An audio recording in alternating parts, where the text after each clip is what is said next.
カンバラを聞こう。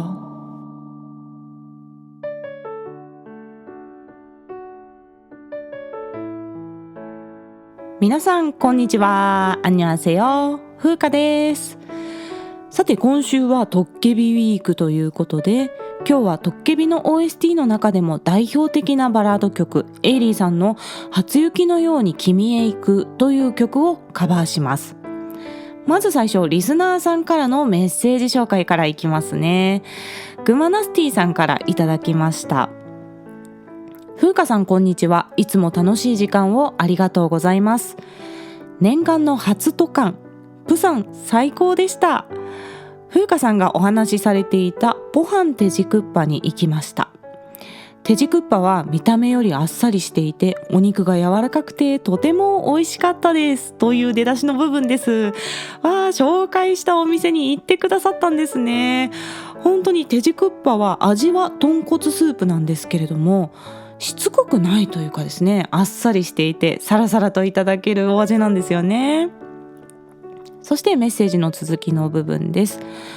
生マッコリはガイドブックにあったお店に行ったのですが、ソルベのように凍らせてあり、とても口当たりが良く、かなりの量がありましたが、娘と2人で全部飲めてしまいました。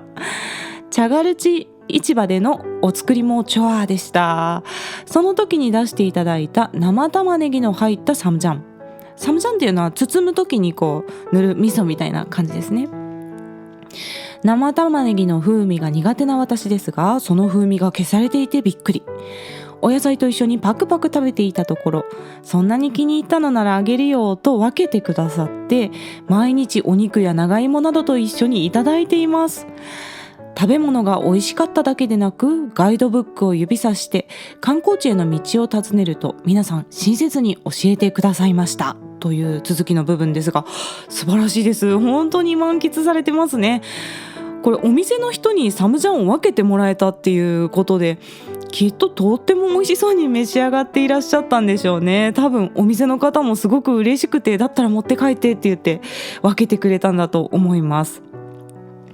グマナスティさんは娘さんと一緒に旅行されたということで、私も初めてプサンに行った時は母と一緒に旅行に行ったんですよ。もう10年ぐらい前になるんですけれども、当時ね、私のマニアックな趣味に楽しんで付き合ってくれる人は母くらいしかいなくてですねもう一緒に旅行してマッコリもお刺身もいただいて、とてもいい思い出でございます。韓国の方は情が厚くて親切な方が多いですよね。これはもちろんね、人によるとは思うんですけれども、全体的な傾向として困ってる人に優しくて、一緒に解決しようとしてくれる方が多いように感じています。そして続きの部分いきますね。금강공원、これは金剛公園って日本語で書きますね。それから금정산성、これは金井山城って書くんですけど、日本語でちょっとなんて読むのかわかんないんですけど、금정산성の南門、それから연두산ですね、竜の頭の山と書くところの公園のイースンシン像、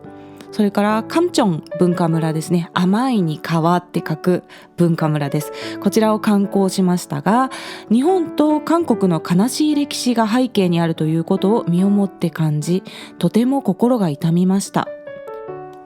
でもその痛みを感じることで、韓国が私にとってより大切な存在になると考えています。本当にね、この部分その通りだと思いますね。私はこの文章を読んでとても感動しました。私は語学学習を兼ねて韓国語で書かれた韓国の歴史の本を時々読んでいるんですが、日本の歴史教育の中では教わらなかった内容も多いですし、日本人として心が痛んで勉強するのがしんどい内容っていうのもね、正直たくさんあるんですよ。でもそういった歴史も勉強して自分の心で痛みを感じることが私も大切だと思っていて、それが相手の立場を尊重する土台になるんだと思うんですよね。なのでこの部分非常に共感いたしました。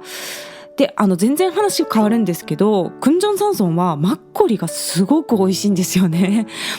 クムジョンサンソンマッコリというマッコリがありまして、濃厚系なんですけど結構酸味もしっかりあって、若干ね飲むヨーグルトみたいな感じがあるんですよね。このクムジョンサンソンマッコリも大好きなマッコリの一つで、私もいつか醸造所に行ってみたいと思っている場所でございます。そして最後の部分いきますね。行く前にはコロナに感染してしまい大丈夫かなと不安になりましたが、本当に充実した時間を過ごすことができました。番組で風花さんの韓国の話をまた聞かせてくださると嬉しいです。これからも楽しみにしています。少し早いですが良いお年をお迎えください。ということでありがとうございます。私もそろそろ韓国に行きたくてですね、実はこの冬の間に行こうと思ってるんですが、今新型コロナの第8波もあってですね、予定してても自分がね感染してしまっていけなかったりという可能性もあるので、無事に行って帰ってこられたらそのタイミングで旅行報告のエピソードをやりたいと思います。冬の韓国グルメもねとっても美味しいものがいっぱいあるので、私も早く行きたいですね。そんなわけでグマナスティさん、メッセージありがとうございました。さてでは今日カバーする曲の話題に入っていきます。今日はエイリーさんの初雪のように君へ行くという曲を歌うんですが、エイリーさんも本当に歌が上手な方なので、今日はまずエイリーさんの紹介を少ししていきます。エイリーさんはアメリカ生まれの韓国系アメリカ人でいらっしゃって、両親がミュージカル俳優さんなんですね。幼少期から K-POP と同時にアメリカの R&B にも触れる環境で育って、高校卒業後には歌唱コンテストで入賞したり、マライア・キャリー大先生の名曲ヒーローを歌った動画が YouTube で1000万回再生されたりですとか、すでにね頭角を現していらっしゃったそうです。2011年にこれらの活動が韓国の音楽関係者の目に留まって、2012年ドリームハイ2でまず最初ね俳優としてデビューされるんですね。そして同じ年にデビューシングルヘブンをリリースして、デビューの早い段階からヒットを記録していらっしゃいます。エイリーさんの歌唱技術の特徴はですね、まず遺伝子ですね。これね、ちょっとふざけてるわけではなくて、本当に生まれながらに歌う能力が高い人なんだと思うんですよ。まず両親が歌手とか音楽関係者で、遺伝的な音楽能力がまず高くて、さらに成長の過程でもいい音楽に触れる環境も整ってたんだろうなっていうのを思います。日本でいうとワンオクロックのタカさんも両親がね著名な歌手でいらっしゃって、やはりねスタートの段階から一段違うところにいるなっていう感じの歌手の方がねいらっしゃいますよね。でエイリーさんの歌唱技術は音程、リズム感、発声のバランス、声量の豊かさ、音域、もうどれをとっても文句のつけようがなく完璧ですね。本当に全ての技術が高いです。歌の基本の部分がすごくしっかりしている上に、繊細な感情表現や声の音色を丁寧に操る技術も持っていらっしゃいます。韓国語で細력이 짙다という褒め言葉があるんですけれども、これは直訳すると収素力が濃いっていう日本語になるんですね。収素というのは医療用語でよくある不定収素っていう言葉があるんですけど、秋っていう字の下に心って書いて収ですね。で、そうは訴えるという感じで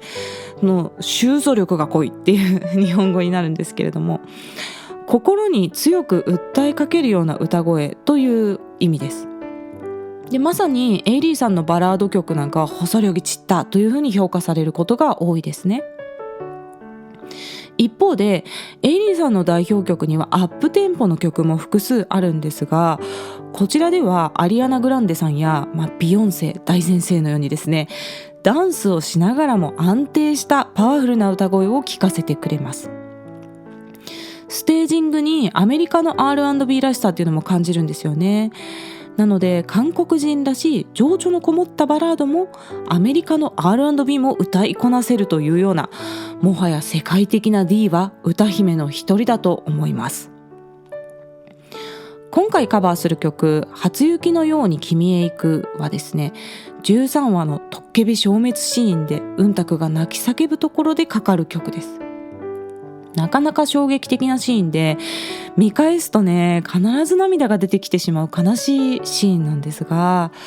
あの時のキム・ゴウンさんの演技のリアリティが半端ないんですよね。あの場面ではトッケビが剣を抜いてパクチュンホンを切るということを目の前で見るんですよね。そうなるとトッケビは消滅してしまうんですが、剣を抜いて切ることそのもの自体はもう一瞬で起きてしまう出来事なんですよね。うんたくとしては目の前で起きたことが信じがたく受け入れられない。でもいつか来るとは頭では分かってた。その瞬間が今来てしまったんだなと。で、行かないで、離れたくない、私を置いていかないでって言って、そういう混乱した感情が詰まったアンドゥエ、ダメだよっていう意味なんですけど、アンドゥエって、このアンドゥエアンドゥエっていうのを連発するんですね。トッケビは話自体はファンタジーなんですけれども、俳優陣の感情表現の現実味がすごくて、ドラマの世界に自然と引き込まれてしまうところがあるんですよね。ファンタジーなはずなのに、見てる側には現実の物語なんじゃないかと響いてくる感じがあります。で、このトッケビ消滅シーンは本当に悲しくて辛い場面なんですが、キム・ゴウンさんの演技の底力が垣間見えるシーンでもあります。ドラマではトッケビが消えてしまった後のタイミングでこの曲がかかるんですが、歌詞の内容はまさにこの世から消える時のトッケビの気持ちが綴られております。これも曲の意味を把握しながらドラマを見返すと本当にティッシュがなくなる号泣シーンになってしまうんですけれども、では続いて歌詞紹介に入っていきますね。まず出だしの部分は、君を胸に抱く前は自分が残された世界がこんなに美しいとは知らなかったという内容から始まります。そして1番のサビの部分ですね。몹시도 좋았다、大変良かった、너를 지켜보고 설레고、君を見守りときめいて、우습게 질투도 했던、バカみたいに嫉妬もした、평범한 모든 순간들이、平凡なすべての瞬間が、캄캄한 영원、真っ暗な永遠、그 오랜 기다림 속으로、長く待ちわびた中に、햇살처럼 네가 내렸다、日差しのように君が舞い降りたというサビの歌詞なんですね。うんたくとの出会いを回想しているような内容の歌詞になっています。そして個人的な号泣ポイントは2番のサビの歌詞なんで、ちょっとこちらも一部紹介しますね。욕심이 생겼다、欲が生まれた、너와 함께 살고 늙어가、君と一緒に生きて年老いてゆく、주름진 손을 맞잡고、シワになった手を取り合い、내 삶은 따뜻해졌다고、僕の人生は暖かかったという歌詞なんですよね。もうここの歌詞が本当ドラマの内容とバッチリリンクしていて素晴らしいと思いますね。最初は早く剣を抜いて楽になりたいと言っていたトッケビが、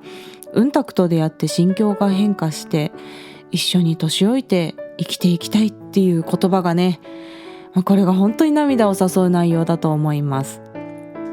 では曲を聴いてみてください。エイリーさんの初雪のように君へ行くという曲をカバーしました。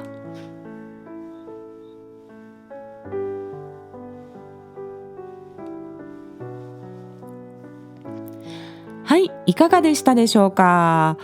今回はいつもよりカラオケ音源が豪華で、ピアノとギターとシンセサイザーとストリングスが入っております。実はこのカラオケ音源は1年以上前に制作したもので、番組を始める前の準備の時期に